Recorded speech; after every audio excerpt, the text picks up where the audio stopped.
Itu menarik kalau gitu. Menarik ya. Berarti nanti kalau semuanya oke, semuanya berjalan lancar, Om Gun nanti mau komandoin Om kalau kami tunjuk jadi sutradara. Insya Allah saya bantu. Paling nggak kita akan menampilkan sesuatu yang warna beda lah gitu. Ya, jadi di film itu saya mau masukkan sedikit konsep dari zero, dari mimpi sampai nyata. Iya. Itu progres. Jadi istilahnya jangan takut bermimpi. Jangan takut bermimpi dan semuanya mulai dari mimpi dan minum kopi tentunya. Iya.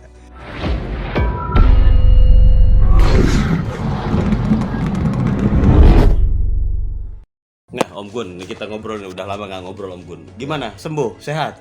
Ya. Kesehatan. Yang banyak istirahat aja. Banyak istirahat. Capek, lemes-lemes gitu. Iya.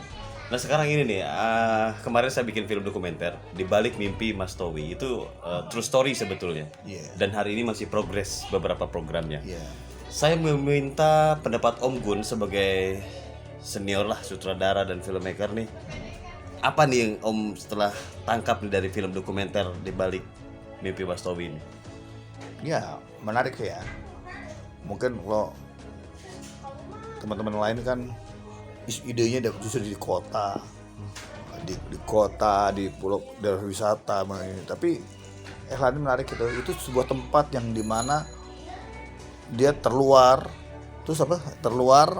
wilayah 3T ya, terluar, terdepan dan tertinggal. Terluar, tertinggal dan terdepan ya, jadi halaman negeri kita lah itu. Halaman negeri kita, frontliner gitu. Oh iya, jadi bukan mentang-mentang terdepan terus kita jadi malah inilah cermin negeri kita di apa? Orang bilang garis depan lah, orang bilang pagar depan lah. Pagar depan ya. Pagar depan. Nah, terus tentang itu menarik.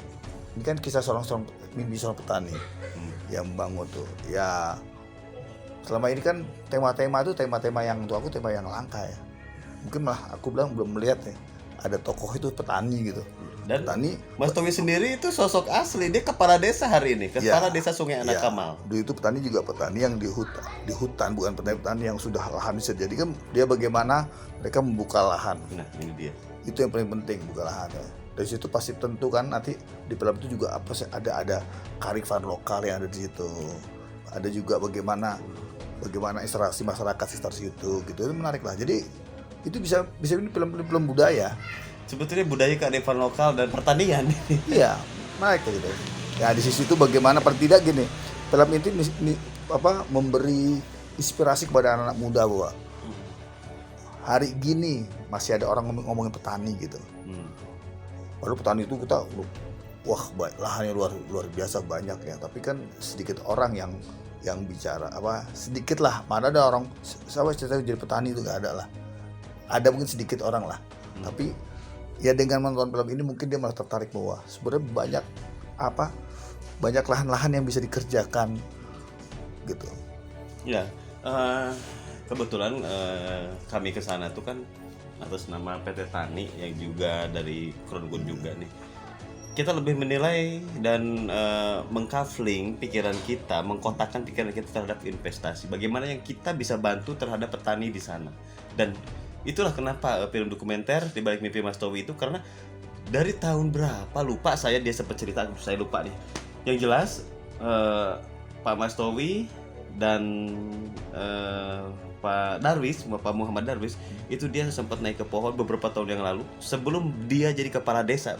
Jadi memang mimpinya itu memang harus kita dorong gitu. Ya. Tapi juga biar tahu nih di daerah mana dia tinggal. Ini di daerah Sungai Anak Kamal, Kecamatan Merbau, Kabupaten Kepulauan Meranti, Provinsi Riau. Itu pasti di pulau ya. Pulau ya. Misalnya keluar dari Sumatera tuh di pulaunya lah. Ya, dari Pulau Sumatera tuh nyebrang. Nah, ya, itu dia. Namanya Pulau Padang tempatnya. Itu dekat dengan perbatasan Malaysia ya. Iya, kesananya Malaysia kesananya. Ya.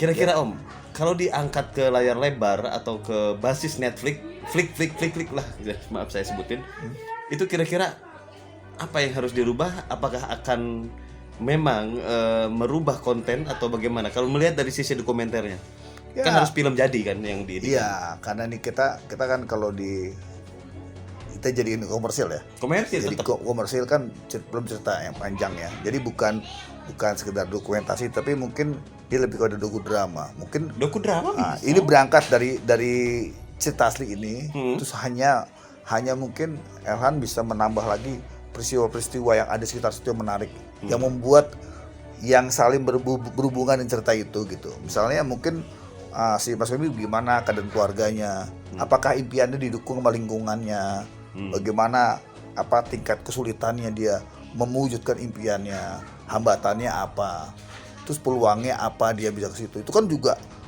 apa bisa digali dari situ. Belum tokoh-tokoh sekitarnya yang mungkin nggak semua tokoh ya sekitarnya setuju dengan impian itu.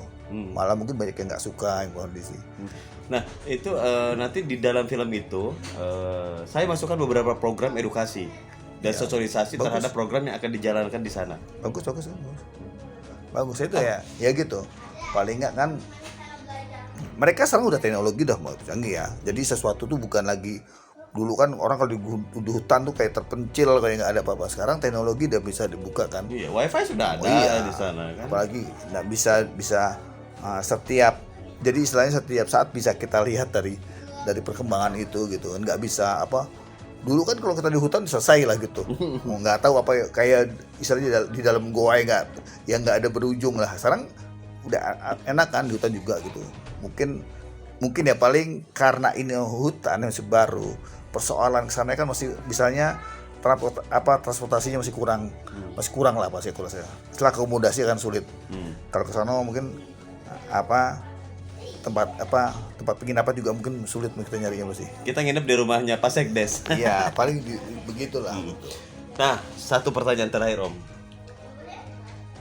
Konsep seperti film apa nih yang akan Om Gun aplikasikan di sana Om? Karena saya dan beberapa rekan sudah bicara bahwa memang dari awal keberangkatan kami ke Pulau Padang memang sekalian merekam wawancara dengan warga di sana termasuk kepala desa dan jajarannya.